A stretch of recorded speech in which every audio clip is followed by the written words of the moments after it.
السلام عليكم ورحمة الله وبركاته.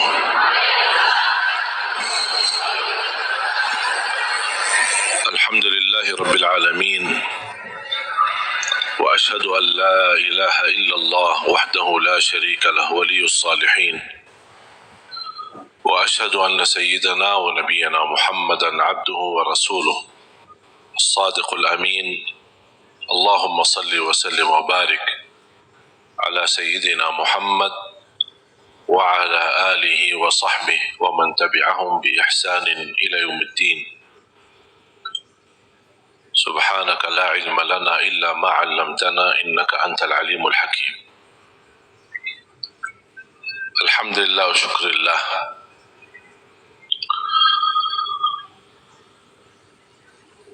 Selalu kita bersyukur kepada Allah Subhanahu wa taala atas kelimpahan banyak nikmat. Nikmat terbesar nikmat Islam, iman. Nikmat umur, sampai saat ini kita masih bisa beribadah, masih bisa berbuat kebaikan,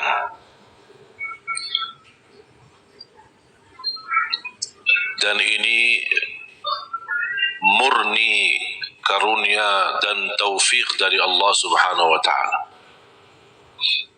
Jangan ada yang merasa diri hebat, aku lebih baik daripada yang lain, aku bisa berbuat baik, orang lain tidak bisa. Itu bukan karena kehebatan kita atau kelebihan kita.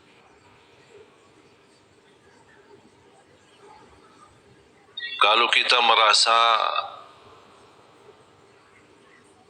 diri bisa berbuat sesuatu, berarti harus kita banyak istighfar, dan kita kembalikan segala karunia, segala kemampuan, segala ibadah dan kebaikan yang kita lakukan. Kita ingat ini karunia dari Allah Subhanahu wa taala. Iyyaka na'budu wa iyyaka nasta'in. Hanya kepadamu ya Allah kami beribadah, dan hanya kepadamu ya Allah kami memohon pertolongan. Di antara permohonan dan meminta pertolongan Allah Subhanahu wa taala adalah hidayah. Ihdinas siratal mustaqim. Hidayah dalam segala hal. Karena hidayah ada dua macam.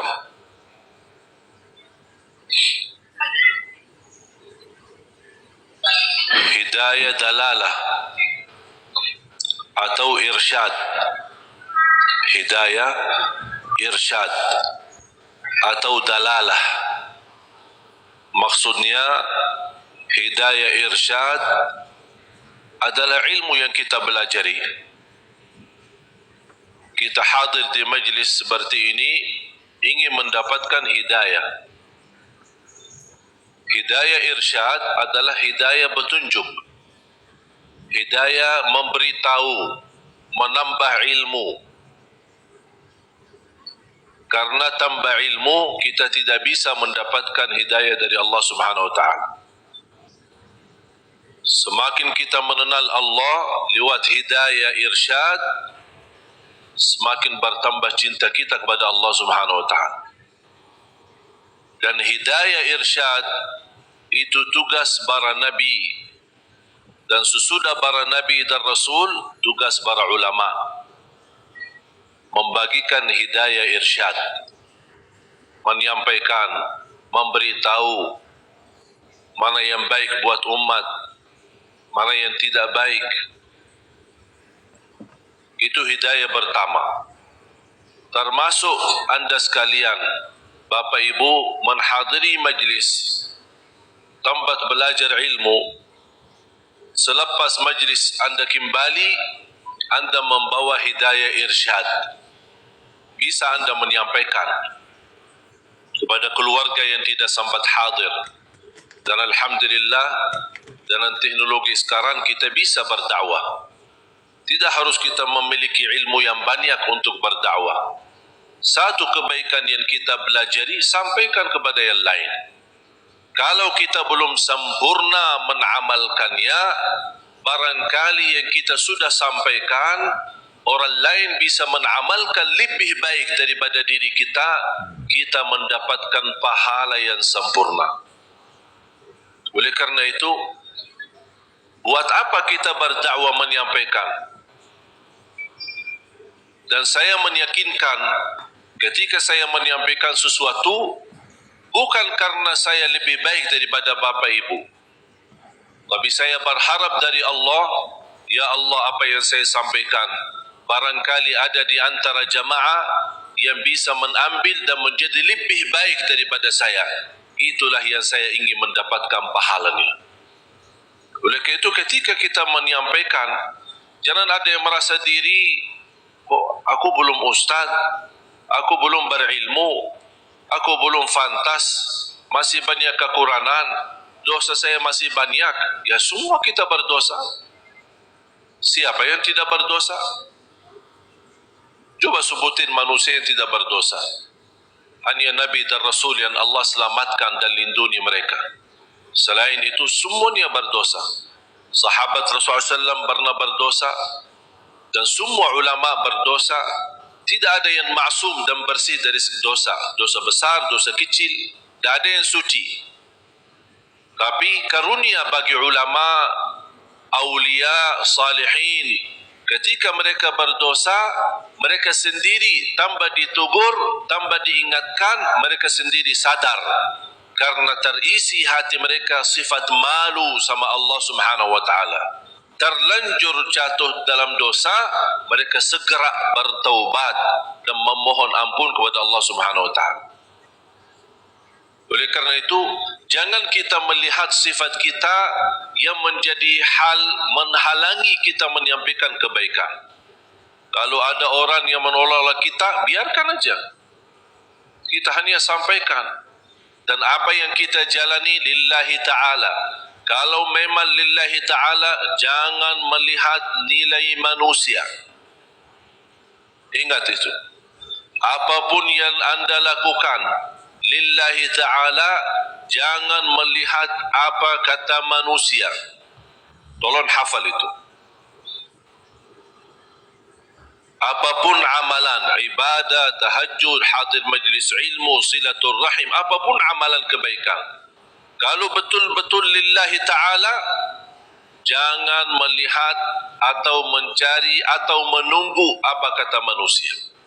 Karena manusia tidak semua bisa sama. Ada yang mengucapkan baik, ada yang mengucapkan sombong itu orang. Dia merasa diri hebat. Macam-macam. Membuat tersinggung perasaan. Kemarin ada yang kirim Instagram, dia bertanya, kenapa saya setiap berbuat kebaikan dinilai sama orang lain buruk? Ini riya, ini apa. Saya bertanya, kamu kerjakan ini lillahi ta'ala bukan? Dia bilang, ya karena Allah. Ya udah, tidak usah lihat apa kata manusia. Biarkan saja. Kalau anda berduli apa kata manusia, berarti itu bukan lillahi ta'ala. Dan itu yang disebutkan kata ikhlas. Dan jangan harap manusia puas. Jangan harap manusia ridha. Kita berdakwah, tidak semua orang suka dengan dakwah kita. Ada yang suka, ada yang tidak suka. Apapun alasannya, biarpun tanpa alasan, dalam hati tidak suka. Masa saya mau maksa-maksa dia harus suka?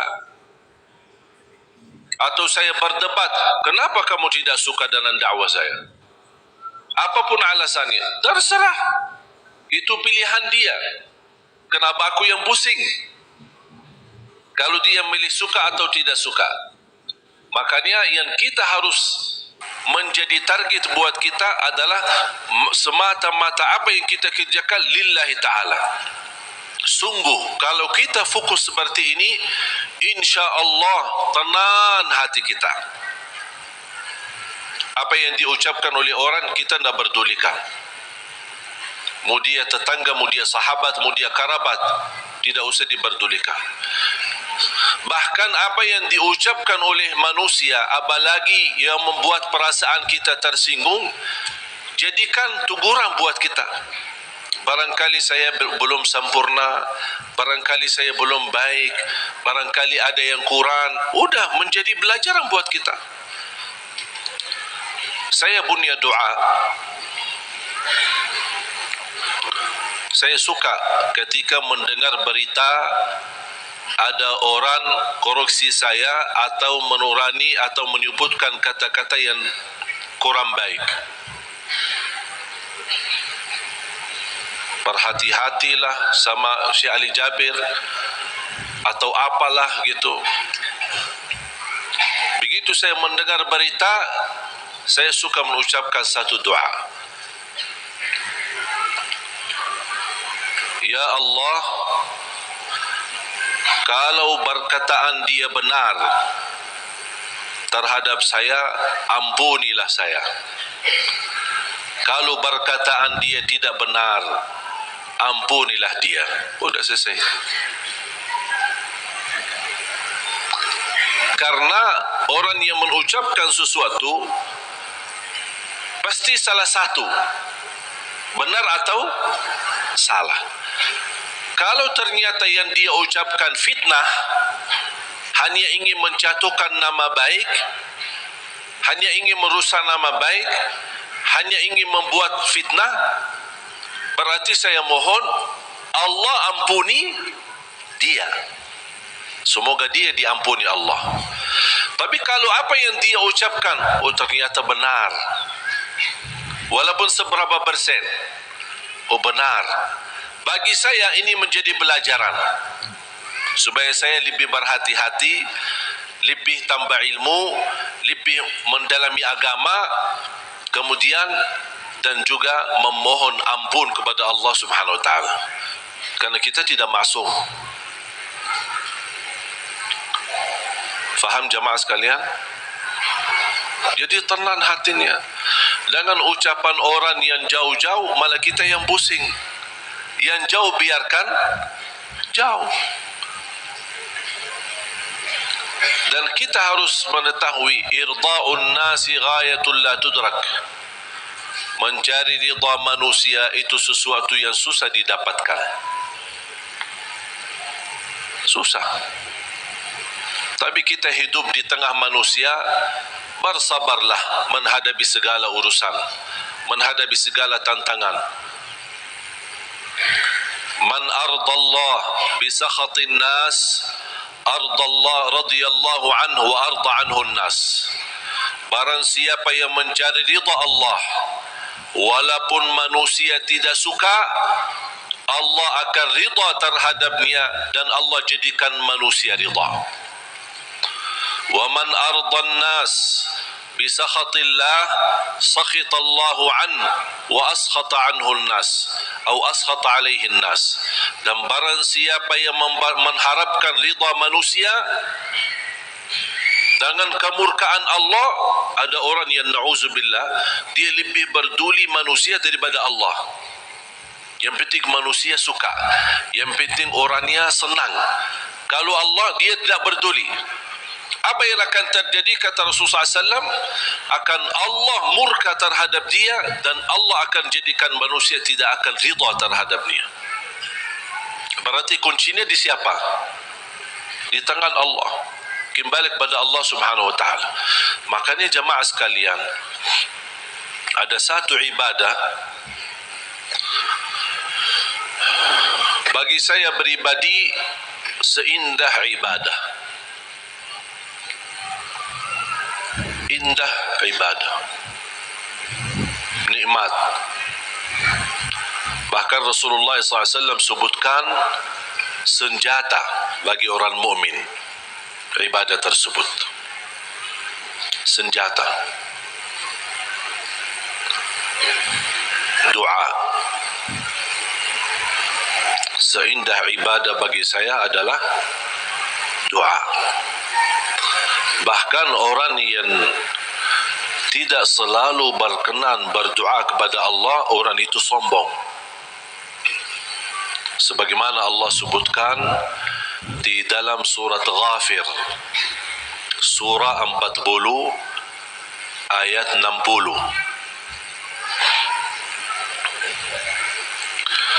A'udzu billahi minasy syaithanir rajim. Wa qala rabbukum ud'uni astajib lakum. Innal ladzina yastakbiruna 'an 'ibadati sayadkhuluna jahannama dakhirin. Shadaqallahul 'azim. Wa qala rabbukum ud'uni astajib lakum. Allah memerintahkan kalian untuk berdoa kepadaku, kata Allah, aku akan ijabah. Berarti kalau kita doa, berarti itu kan perintah. Ud'uni, perintah. Allah mengajak kita, memerintahkan kita berdoa. Dan Allah juga menjanjikan, astajib lakum, aku akan ijabah. Saya mengambil kesimpulan dari ayat ini, dan ada ayat yang lain. Saya suka berdoa seperti ini. Ya Allah, aku berdoa memohon kepadamu sesuai perintahmu. Sesuai perintahmu. Karena yang memerintahkan kita doa siapa? Allah. Ya Allah, aku berdoa memohon kepadamu atas perintahmu. Ya Allah, aku mohon diijabah sesuai janjianmu. Bisa enggak hafal doa ini? Nah, ini doa saya. Bisa? Itu kalau bahasa Arab namanya ta'wilul Quran. Namanya ta'wil Al-Quran. Mengambil ayat, memahami ayat tersebut dan bisa mengeluarkan doa dari makna daripada ayat itu. Allah memerintahkan kita berdoa dan Allah janji akan terima. Ya Allah, aku berdoa sesuai perintahmu. Karena Allah memerintahkan saya berdoa, aku berdoa. Tapi aku mohon diijabah sesuai janjianmu.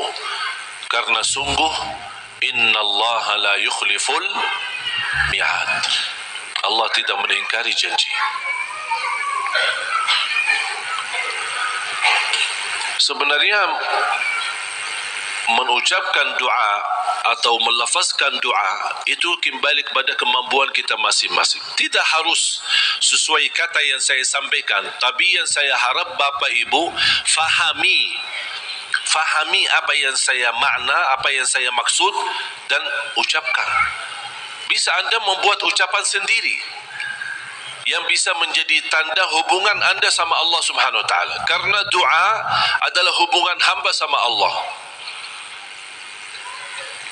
Ada satu ayat di suratul Baqarah 186. A'udzu billahi minasy syaithanir rajim. Wa idza sa'alaka 'ibadi 'anni fa inni qarib. فإني قريب أجيب دعوة الداع إذا دعان فليستجيبوا لي وليؤمنوا بي لعلهم يرشدون.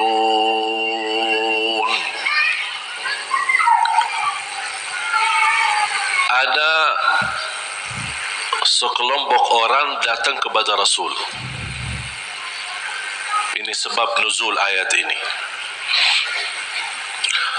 Rabbuna qaribun fanunajih am ba'idun fanunadih. Mereka bertanya sama Rasulullah SAW, "Ya Rasulullah, apakah Allah dekat? Cukup kami bermunajat, fanunaji, atau Allah jauh, perlu munadat." Munadat dalam bahasa Arab panggilan bagi orang yang jauh. Munadat. Kalau munajat, orang yang dekat. Makanya dalam bahasa Indonesia disebut apa? Kita bermunajat kepada Allah. Makanya ada sahabat bertanya, "Ya Rasulullah, apakah Allah dekat? Cukup kami munajat." Artinya tidak perlu kerasi suara, tidak perlu teriak-teriak, karena Allah sudah dekat. Munajat namanya kalau bahasa Arab. Makanya ketika saya mendapatkan kata munajat dalam bahasa Indonesia, ini sebenarnya dari bahasa Arab. Munajat bahasa Indonesia sama munajat dalam bahasa Arab, tapi punya makna. Kalau yang selama ini Bapak Ibu yang fahami barangkali daripada munajat, doa kan? Ada arti yang lain selain doa.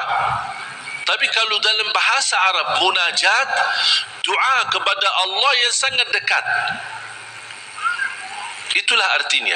Munajat, berdoa kepada Allah yang sangat dekat. Makanya disebut kata munajat. Beda sama munadat. Terakhir T. Munadat. Munadat itu adalah panggilan bagi orang yang jauh. Misal kalau ada orang jauh, bilang apa? Fulan, saya di sini. Kan dia jauh, biar dia perhatikan kita. Itu kalau dalam bahasa Arab nada. Nada panggil orang yang jauh supaya dia bisa mendengar kita. Sahabat bertanya, Rasul, apakah Allah dekat? Cukup kami munajat atau Allah jauh? Perlu kami munadat.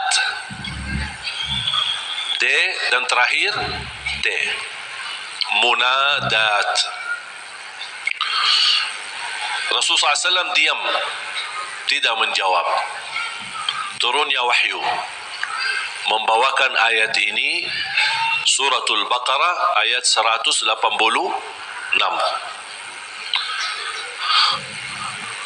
Kata Allah Subhanahu wa taala kepada Nabi Muhammad, kalau ada yang bertanya apakah aku dekat, wa idza sa'alaka ibadi anni,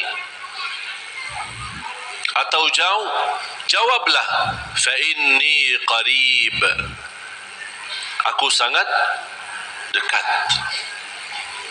Fa inni qarib ujibu da'wata da'i idza da'an. Menijabah doa orang yang berdoa. Ini jaminan. Ujibu da'wata da'i idza da'an. Jadi jangan ada bahasa yang berkata doa aku tidak dijabah. Itu salah.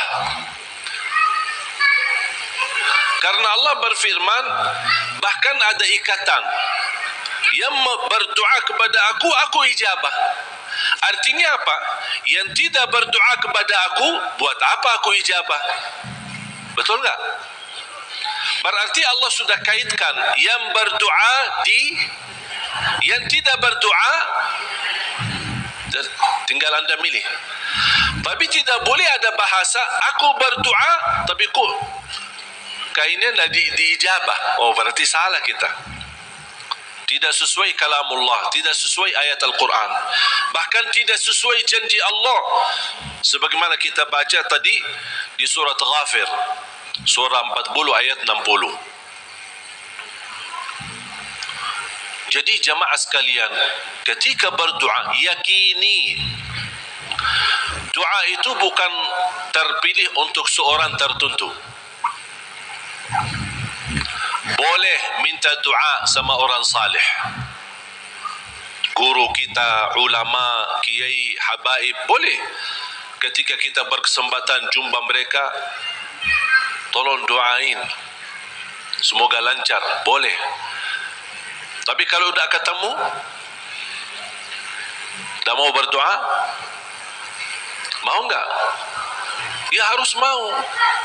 Masa tunggu-tunggu orang-orang yang salih datang baru kita minta? Atau kita capek cari ke sana kemari? Kalau kita kebetulan di tempat yang tidak ada orang salih, bagaimana? Masa tidak mau berdoa? Kalau tidak mau berdoa, itu justru tanda orang sombong. Berdoa dengan keyakinan Allah pasti ijabah. Jangan ada sedikit keraguan, apakah mau enggak Allah terima doa saya? Fantas enggak saya diterima doa? Perbuatan perilaku saya seperti ini. Jangankan doa kita. Kira-kira siapa yang lebih jahat? Kita atau setan?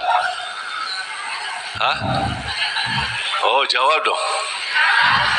Oh, kalau ada yang jawab, aku lebih buruk dari setan, na'udzubillah. Ini kenal diri banget ini. Tak ada yang lebih buruk dan jahat daripada setan. Setan pernah berdoa, Allah ijabah doanya. Apalagi kita. Syaitan yang sudah namanya seburuk makhluk, yang sudah terancam di masuk neraka, yang sudah berupaya untuk mengajak manusia masuk neraka, pernah berdoa. Tahu enggak doanya apa? Ketika dia menolak perintah Allah bersujud kepada Nabi Adam, Allah usir dia dari rahmannya, dan Allah subhanahu wa ta'ala ancam dia masuk neraka. Apa permintaannya? Dia minta satu, kalau memang seperti ini, ya Allah, mohon panjangkan umur saya sampai hari kiamat. Satu-satunya makhluk yang umurnya panjang sampai hari kiamat itu syaitan. Masih hidup. Sampai akan datang satu saat, itu menjadi salah satu ciri hari kiamat. Di akhir zaman, sudah di ujung dunia, Allah kirimkan sebuah angin. Setiap manusia beriman mencium angin itu, dihirup angin itu, akan langsung mati. Yang hanya tersisa di muka bumi, yang tidak ada orang mengucapkan la ilaha illallah. Habis. Dan mereka sendiri yang nanti yang menjadi seburuk-buruk manusia di muka bumi, yang tidak ada sedikit pun beriman kepada Allah Subhanahu wa taala, dan mereka yang akan menghadapi proses kejadiannya hari kiamat sampai mereka mati semua total, baru Allah Subhanahu wa taala memerintahkan malaikat Israfil untuk meniup, dan kemudian keluar suara yang kencang dan dihidupkan semua manusia kembali. Yang baik, yang buruk, yang salih, yang talih, yang beriman, yang tidak beriman, semua akan dihidupkan kembali sama-sama. Jadi syaitan diijabah doanya. Kira-kira mana yang lebih fantas diijabah doa, syaitan atau kita? Kita sujud karena Allah, ibadah karena Allah. Cukup di hati memiliki iman kepada Allah, itu sudah cukup menjadi bukti diijabah doa kita. Apalagi kalau disertai dengan berbuat kebaikan yang lain. Jangan ada yang membuat kita putus asa. Salat kita jarang, atau banyak kelambat salat, atau ketiduran salat. Yang namanya manusia, bertaubatlah. Taubat. Suka ketiduran salat subuh, insyaAllah ada satu saat taubat, insyaAllah bangun salat subuh. Jangan menjadikan dosa membuat kita putus asa dari segala hal. Semuanya berdosa, bahkan harus berdosa. Tak ada manusia yang tidak berdosa. Sampai Rasulullah SAW bersabda, bukan kata saya, tapi itu bersabda Rasulullah SAW, kullu ibnu Adam khata, semua keturunan Adam bersalah, berdosa. Wa khairul khatta'in at-tawwabun, tapi yang baik atau yang terbaik di antara yang bersalah yang suka bertaubat. Siapa yang makhluk yang tidak berdosa? Tahu enggak? Malaika. Malaika satu-satunya makhluk yang tidak boleh berdosa. Tidak boleh berdosa, tidak boleh lupa, tidak boleh lelah, tidak boleh capek, dan ibadah seterus-terusnya sampai mati. Mengapa? Karena Allah menciptakan mereka seperti itu. Allah menciptakan malaikat dari cahaya, tugasnya la ya'suna Allah ma amarahum wa yaf'aluna ma yu'marun.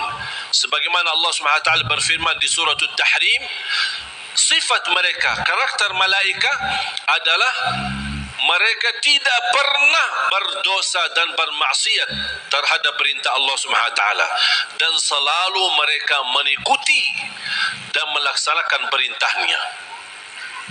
Itu malaikat. Makanya tidak ada malaikat yang diajak bertaubat. Tapi kita manusia harus berdosa. Sebagaimana bersabda Rasulullah SAW, semua keturunan Adam bersalah, berdosa. Yang terbaik di antara mereka adalah yang suka bertaubat. Dosa sengaja, dosa tidak sengaja, dosa kecil, dosa tidak kecil, dosa tulisan. Sekarang karena kita bergaul dengan sosial media, pasti ada kata-kata. Ada dosa yang membawa perasaan, mengikuti perasaan. Cinta, ucapkan kata-kata melalui WhatsApp atau bersama teman, melembar kata barangkali awalnya tidak sengaja membuat dia jatuh cinta, besok lama-kelamaan menjadi pacaran. Ini kan awalnya dari dosa ucapan. Ketik namanya, ketik dosa. Diketik dosa itu, ketik, tik, tik, tik, tik. Awalnya enak kan? Awalnya hanya ngobrol kan? Ngobrol biasa. Lama-kelamaan ada ucapan. Berapa ketikan kita yang bertahun-tahun atau berbulan-bulan, berapa banyak yang kita, berapa kata? Coba. Makanya bayangkan jamaah sekalian, karunia dari Allah. Kalau setiap kata yang kita tuliskan ini dosa dan maksiat, Allah hukum kita habis. Sudah habis kita. Berapa ucapan yang kita ucapkan? Apakah anda bisa jamin segala ucapanmu 100% bersih? Tidak bisa.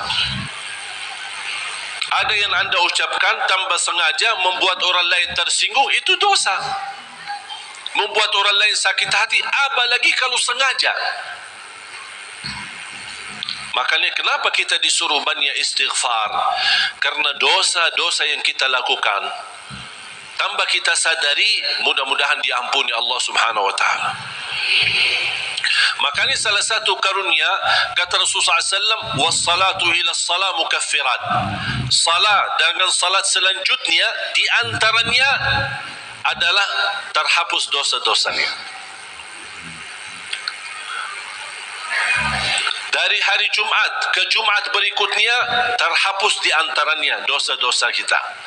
Dari Ramadan sampai Ramadan yang akan datang terhapus dosa-dosanya di antaranya. Dan ini kan karunia dari Allah.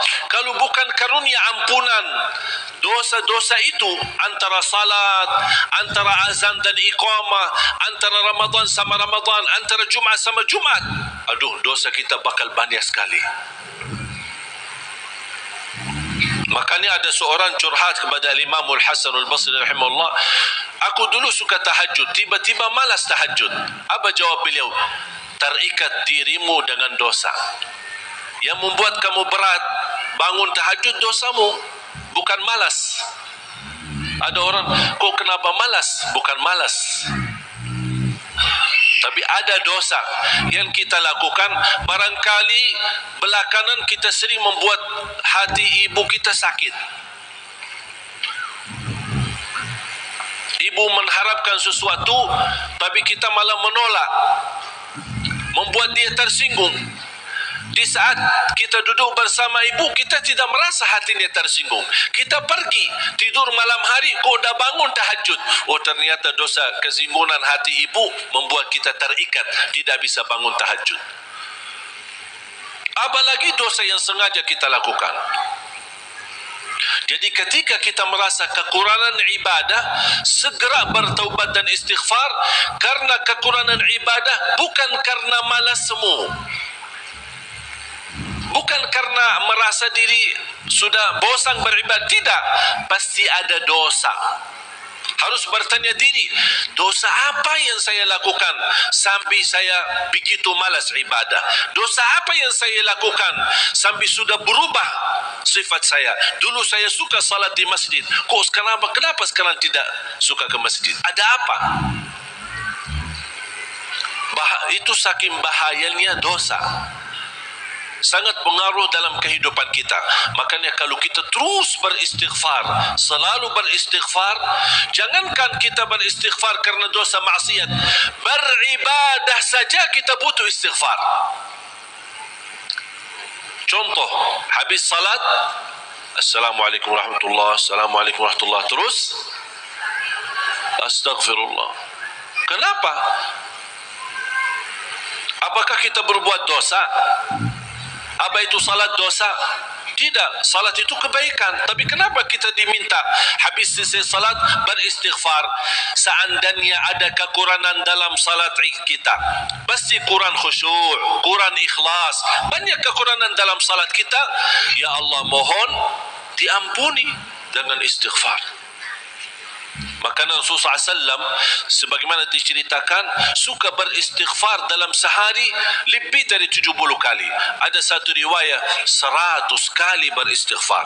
Bahkan kata Abdullah bin Umar radhiyallahu anhuma, saya duduk satu majlis sama Rasul, saya suka mendengar bisikan Rasul beristighfar, Rabbighfirli wa tub alayya innaka antat tawwabul ghafur.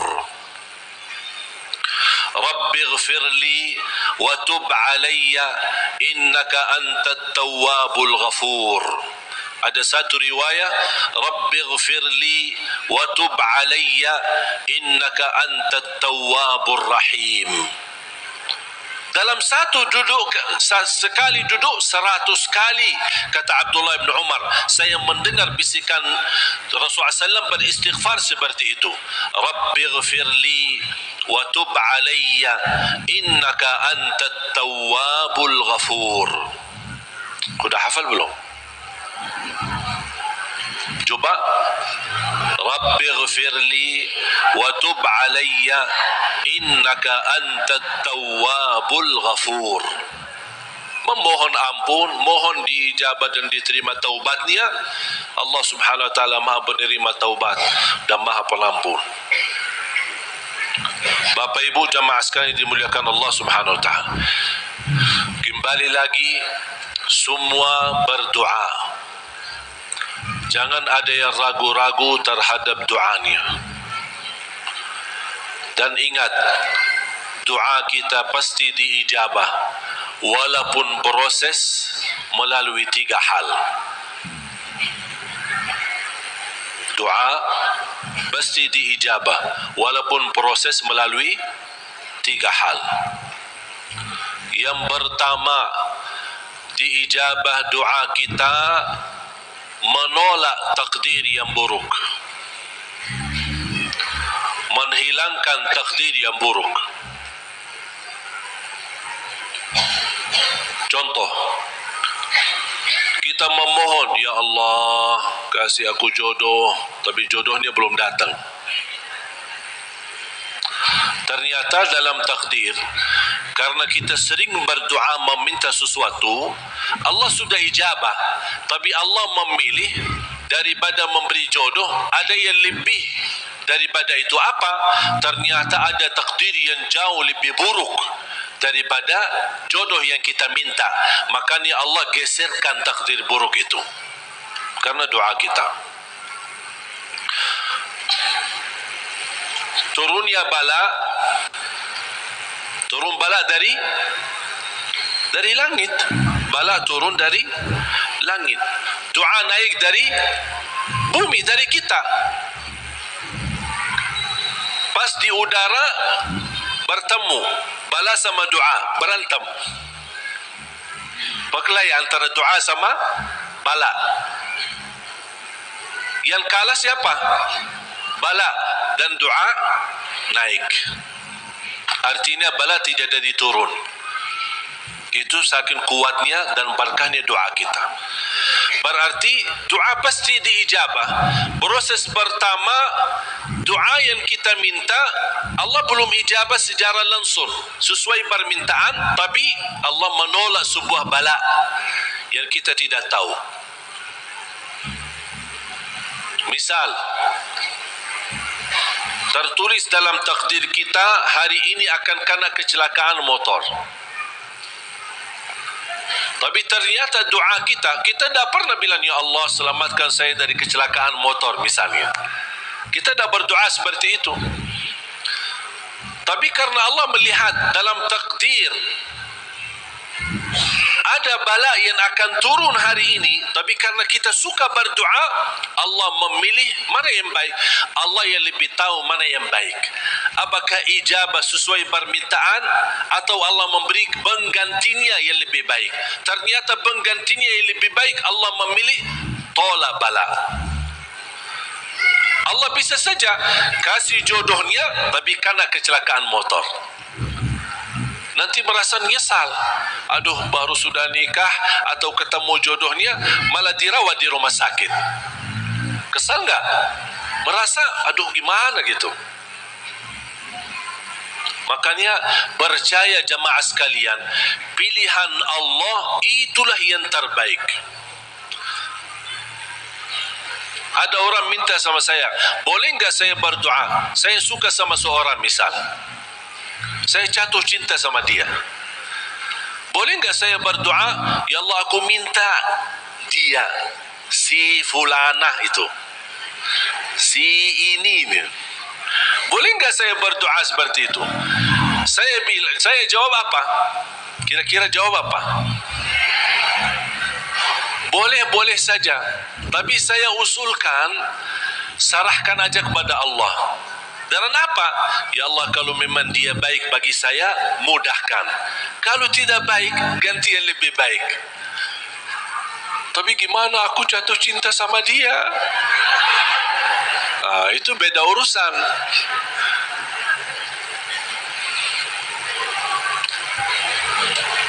Nanti ada satu cerita, insya Allah indah, bisa menambah wawasan buat kita. Yang kedua, diijabah doa kita dan diberi oleh Allah Subhanahu wa taala sesuai permintaan. Apakah saat ini atau besok atau bisa lama? Tapi kita percaya pilihan Allah itulah yang terbaik. Yang ketiga, doa yang kita minta atau yang kita selama ini bermunajat, ternyata bala masih terus menimpa kita. Musibah kita terus ketemu. Selesai satu masalah, tambah lagi masalah. Kemudian permintaan yang kita minta juga belum ketemu. Saya minta kerjaan yang bagus, belum ketemu. Saya sudah berusaha melamar kerja sana sini, belum ada. Terus mana doa aku selama ini mana? Ternyata yang ketiga, jatuhnya yang di ketiga. Yang ketiga apa? Allah simpan doa kita buat di akhirat. Berarti tidak ada yang hilang di sisi Allah.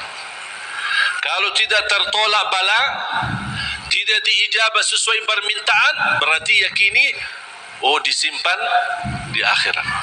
Sahabat dan orang salih lebih suka doanya selama di dunia disimpan buat akhirat, karena di akhirat bakal lebih butuh bantuan dan pertolongan Allah dan berkat doa kita. Faham? Walaupun sifat manusia ingin melihat secara langsung, minta, ya Allah minta rumah, ada rumah, minta ini, ada ini. Mohon maaf Bapak Ibu, kalau Allah ijabah atau berikan sesuai permintaan kita, nanti kita berhenti berdoa. Apapun yang kita minta, ya Allah aku minta mobil, dapat mobil. Minta kerjaan, dapat kerjaan. Minta jodoh, dapat jodoh. Minta rumah, dapat rumah. Mau haji, dapat haji. Terus segala yang kita minta dapat. Habis, dah ada minta lagi. Terus berdoa enggak? Dah ada berdoa. Tapi kalau Allah belum kasih, kita doa lagi enggak? Doa, minta lagi. Coba kata Umar bin Khattab, ketika anda berdoa jadi seperti anak kecil. Anak kecil kalau dia minta sama ibunya gimana? Nangis enggak? Berhenti nangis sebelum dikasih? Belum kan? Dia nangis sampai begitu dikasih gimana? Berhenti enggak nangisnya? Anda harus seperti itu.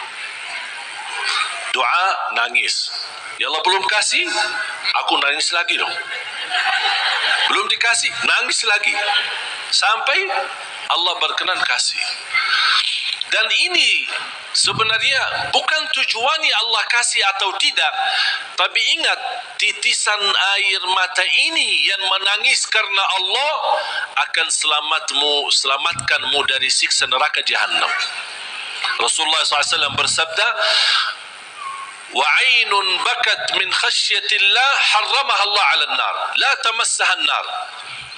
Barang siapa yang menangis karena Allah, akan Allah haramkan jasadnya disuntuh oleh neraka Jahannam. Berarti kita tidak rugi, tidak ada rugi. Biarpun tidak diijabah, ternyata titisan air mata berharga, bisa menjaminkan kita selamat dari siksa neraka Jahannam. Mau apa lagi?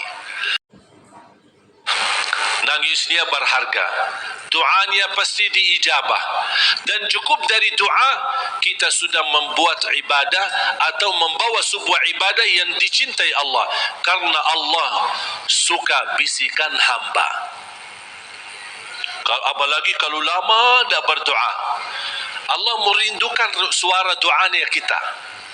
Apalagi doa yang tulus dan ikhlas. Makanya kadang-kadang kalau kita tidak diberi doa atau tidak beri permintaan atau tidak beri permohonan kita, terus kita berdoa terus sampai diuji, sampai di macam-macam, sampai kita merasa sudah tertekan, tidak kuat. Kira-kira bisikan doa kita seperti apa nanti? Dalam keadaan doa, dalam keadaan susah atau senang? Menurut saya doa dalam keadaan susah jauh lebih murni daripada doa dalam keadaan senang.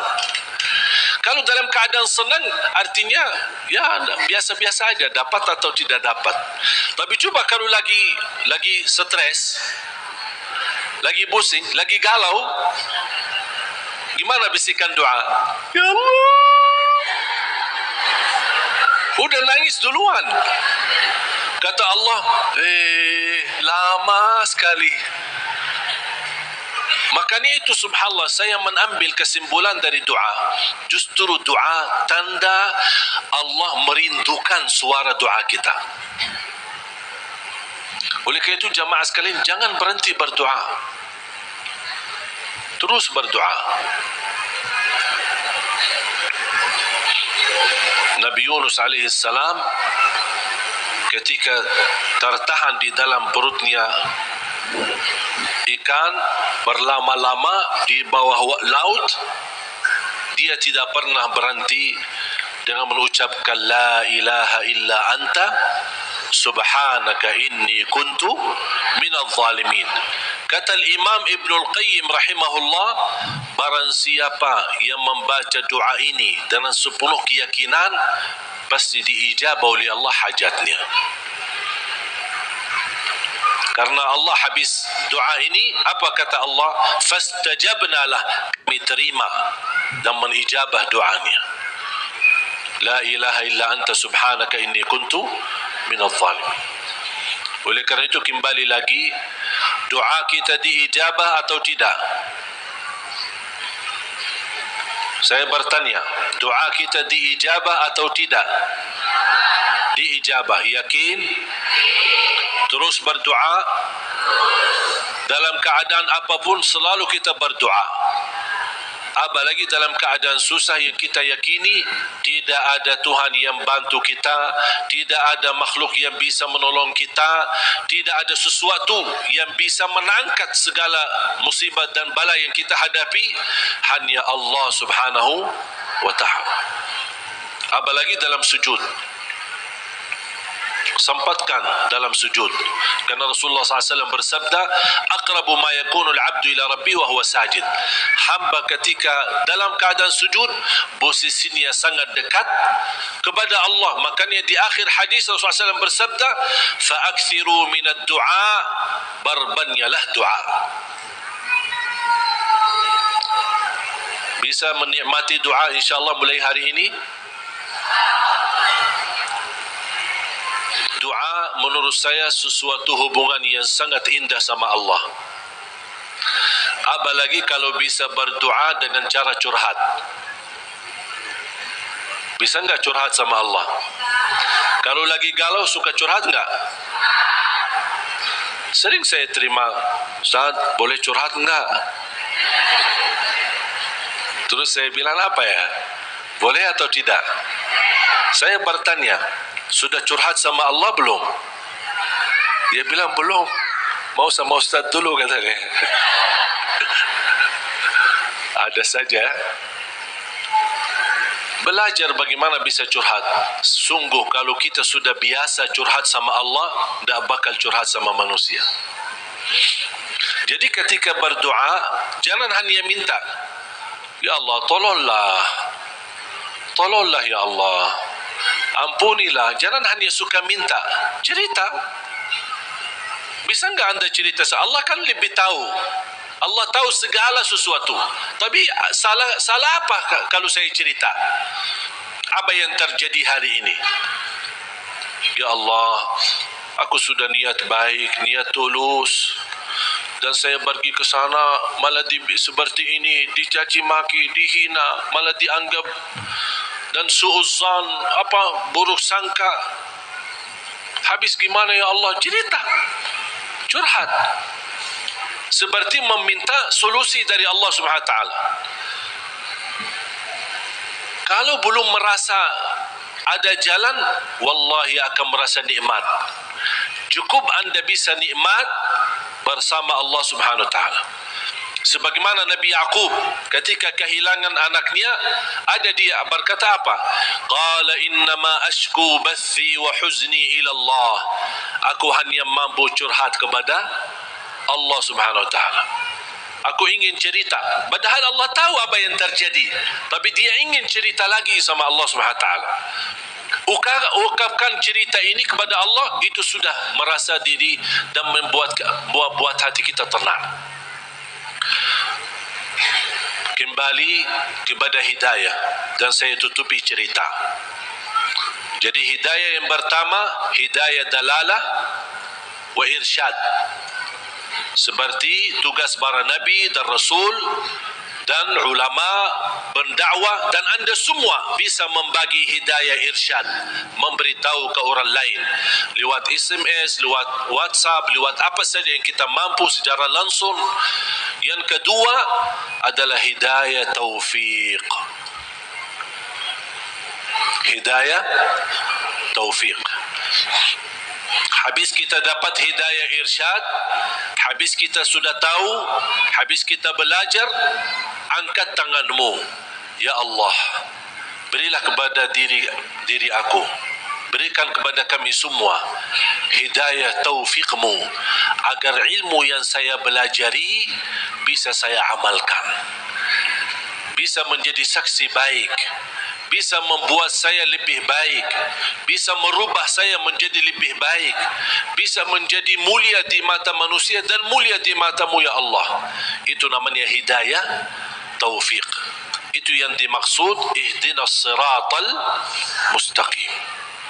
Makanya ketika kita sudah membaca Al-Fatihah dan setelah memuji Allah Subhanahu wa taala, kita meminta hidayah taufik dari Allah Subhanahu wa taala, meminta petunjuk dalam segala hal. Dalam rumah tangga kita mohon hidayah taufik. Isteri urus suami minta hidayah taufik. Suami menurusi dan melayani isterinya minta hidayah taufik. Dua-duanya melayani anaknya dan mendidik anaknya minta hidayah taufik, supaya terbangun rumah tangga sakinah mawaddah rahmah. Ketika kita bekerja minta hidayah taufik supaya kerja ini benar-benar merubah ibadah dan juga penghasilannya menjadi halal dan jauh dari syubhat apalagi yang haram. Kita meminta hidayah taufik dalam segala kehidupan kita, langkah-langkah menuju masjid, mencari nafkah, mencari rezeki, semua dalam kehidupan kita selalu disertai dengan hidayah taufik. Kalau hidayah taufik berarti Allah telah memimpin kita untuk memberi yang terbaik. Kalau Allah memimpin kita memberi yang terbaik, berarti Allah sudah berkenan menerima amalan yang sudah kita berikan kepada Allah Subhanahu wa taala. Bapak Ibu, saya tutupi satu cerita. Ada seorang bekerja cukup, penghasilannya pas-pasan, kerjaannya sederhana di sebuah pabrik. Dia jatuh cinta sama seorang wanita, tapi dia merasa diri belum memiliki kemampuan untuk bisa melamar dia. Dia hanya berdoa kepada Allah Subhanahu wa taala bagaimana supaya bisa mendapatkan kerjaan yang lebih baik, kerjaan yang lebih besar, supaya penghasilannya banyak dan bisa membawa dia atau menikahi dia. Sudah berdoa, sudah memohon berlama-lama, tapi dia tidak sabar untuk menanti-nanti bertemu dengan jodohnya. Dan dia tidak menyerahkan kepada pilihan Allah mana yang terbaik. Ternyata dia sendiri dengan merasa diri hebat untuk mencari solusi sendiri. Dia membaca sebuah iklan penawaran kerja di tempat yang baik, yang bagus, gajinya lebih besar. Dia membuat surat memundurkan diri dari tempat kerjaan untuk melamar kerjaan yang baru. Dan semua perjuangan ini ujung-ujungnya harapannya untuk bertemu dengan jodohnya supaya jangan sampai kehilangan yang dia cintai. Dalam perusahaan itu ketika dia memundurkan diri, kata pemilik perusahaan, karena orangnya luar biasa, kerja rapi, tertib, bagus, kenapa kamu mundurkan diri? Saya dapat kerjaan di tempat lain yang lebih bagus. Sampai ditawarkan kenaikan gaji walaupun tidak sebanyak perusahaan baru, tapi tetap dia mengambil keputusan mundurkan diri. Dia mundurkan diri dengan harapan mudah-mudahan diterima di tempat kerjaan yang baru. Dalam perjalanan lewati lampu merah, di lampu merah berikutnya ada melanggar lampu merahnya dan menabrak mobilnya karena kecelakaan. Akibat kecelakaan itu lumpuh kakinya, masuk ke rumah sakit. Dari hasil kecelakaan ini, dia kehilangan kerja yang lama, kehilangan kerja yang baru. Hilang dua-duanya. Berharap selama dia di rumah sakit, barangkali si perempuan yang selama ini dia cintai bisa datang. Ternyata berhari-hari tidak pernah datang. Di SMS tidak dibalas, di telepon tidak diangkat.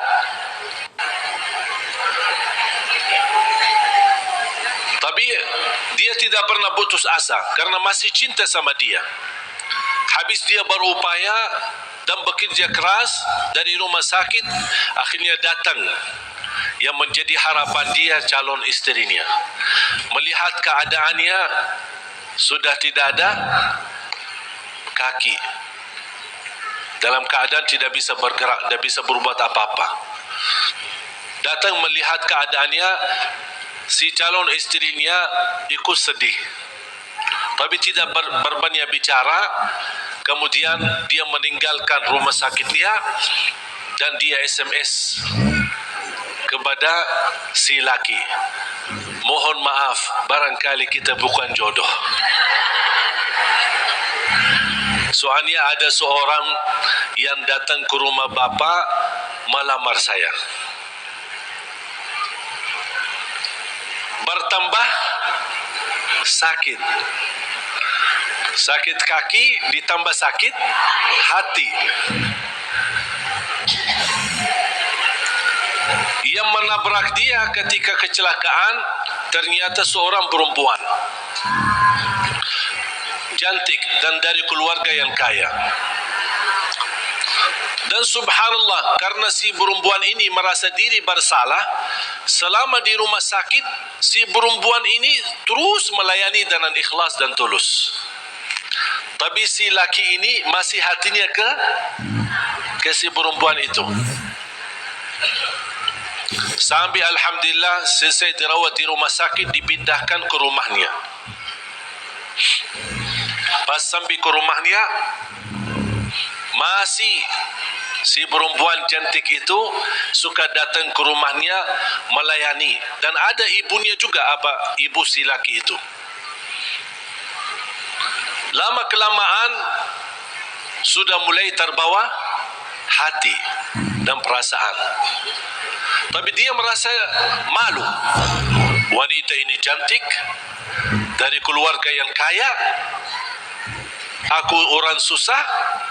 Dulunya aku bekerja aja pas-pasan, apalagi sekarang tidak ada kerja. Dalam keadaan kalau saya bicara sama dia, kira-kira mau enggak sama aku? Dia masih belum meyakinkan. Dia hanya menyerahkan kepada Allah Subhanahu wa taala. Ketika satu saat pagi hari, dia sudah merasa setiap pagi menunggu si perempuan datang, karena dia suka rutin, ikhlas, tulus untuk datang melayani. Di pagi hari menunggu datang si perempuan, seperti biasa bikinin teh, terus datang siapin sarapan, walaupun ibunya ada. Tapi dia sudah merasa diri bersalah, ingin membalas, ingin berbuat sesuatu. Dan langsung perempuan berkata, aku ingin sampaikan sesuatu, boleh? Kata si laki, saya juga ingin menyampaikan sesuatu, tapi tak apa-apa, kamu duluan.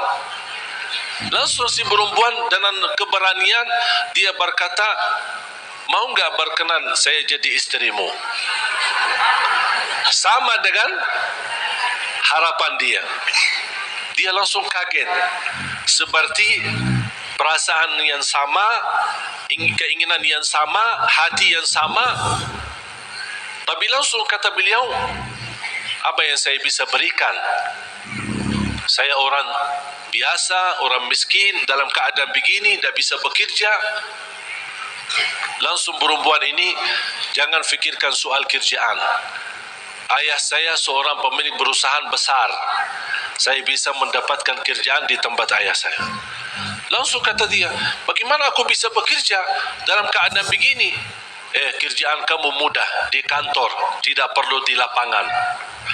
Jadi dapat kerjaan yang jauh lebih enak, gaji lebih besar, dengan istri yang lebih cantik.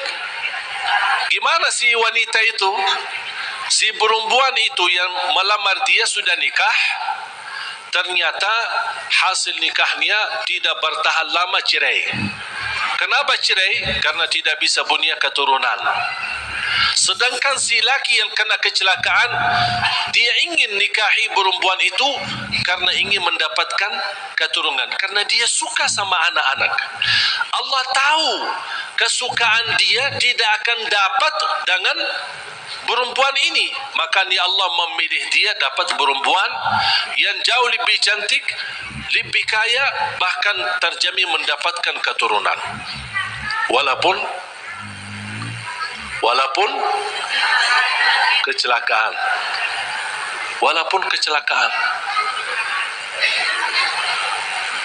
Bisa enggak faham dari cerita ini?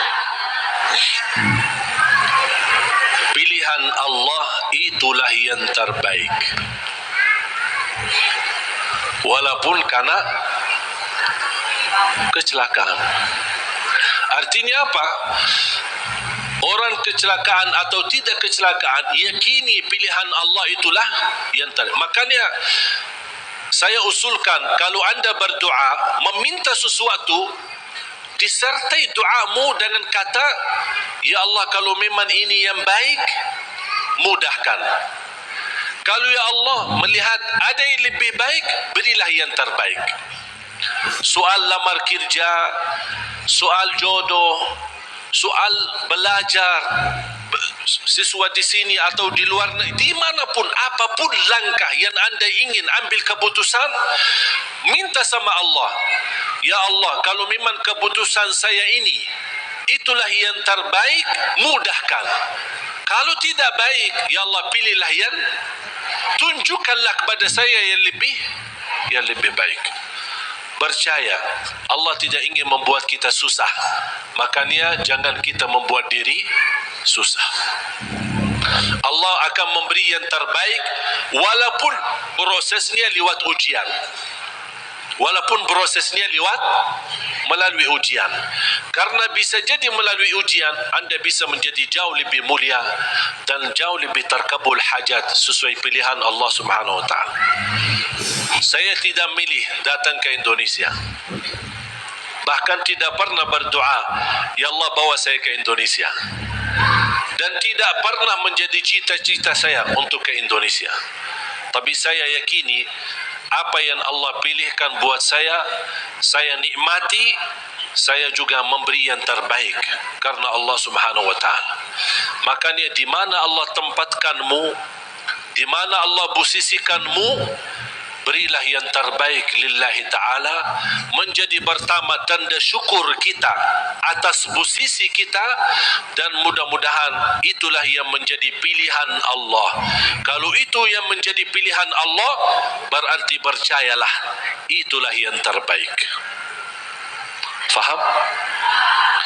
Mohon maaf Bapak Ibu, cerita yang saya ceritakan jangan cari dalam Quran ya. Tidak ada ya. Ini buatan saya ini. Saya buat cerita hanya ingin memberikan gambaran. Dari kesimpulan ayat dan hadis, memang ternyata pilihan Allah yang terbaik. Walaupun proses lewat ujian. Mungkin pernah dulu saya menceritakan cerita gigitan anjing. Ingat tak? Masih ingat tak? Lupa ya? Hah? Mau enggak cerita? Boleh satu? Hah? Boleh enggak? Ada seorang berdoa, ya Allah, aku mohon jodoh yang salihah, yang cantik, yang kaya. Itu doanya. Minta yang salihah, cantik, kaya lagi. Karena dia orang miskin. Dapat miskin ya tambah susah lagi. Tak ada doa yang lain. Tak pernah berdoa, ya Allah ampunilah saya, ya Allah rahmatilah. Itu aja doanya. Bismillahirrahmanirrahim. Ya Allah, jodoh yang baik, yang salihah, yang cantik, yang kaya. Dapat sedikit rezeki, pergi haji. Selama dia tawaf, ya Allah, jodoh yang salihah, yang cantik, yang kaya.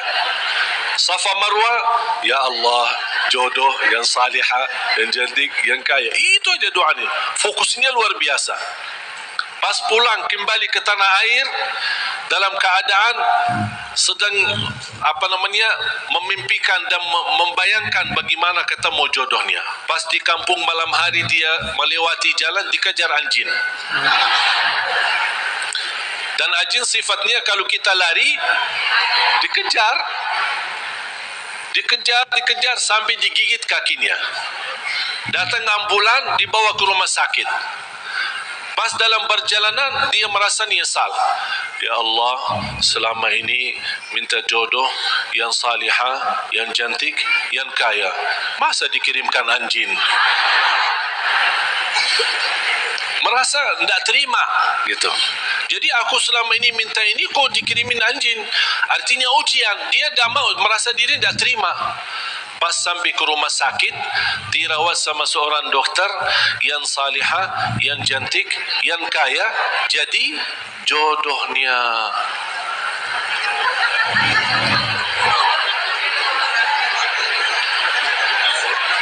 Berarti Allah sudah ijabah kan?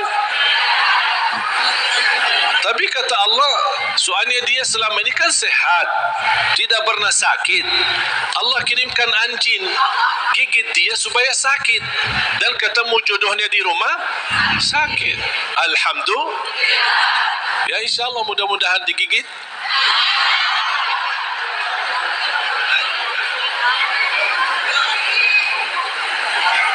Makanya subhanallah jemaah sekalian, wallahi percayalah sama Allah. Percayalah sama Allah. Termasuk apa yang terjadi di Palestina, percayalah sama Allah. Allah tidak suka umat Islam ditindas. Allah tidak suka umat Islam dalam keadaan dihina, diusir, dibunuh. Kezaliman yang terjadi di Rohingya, di Palestina dan di mana-mana terhadap umat Islam, Allah tidak suka itu.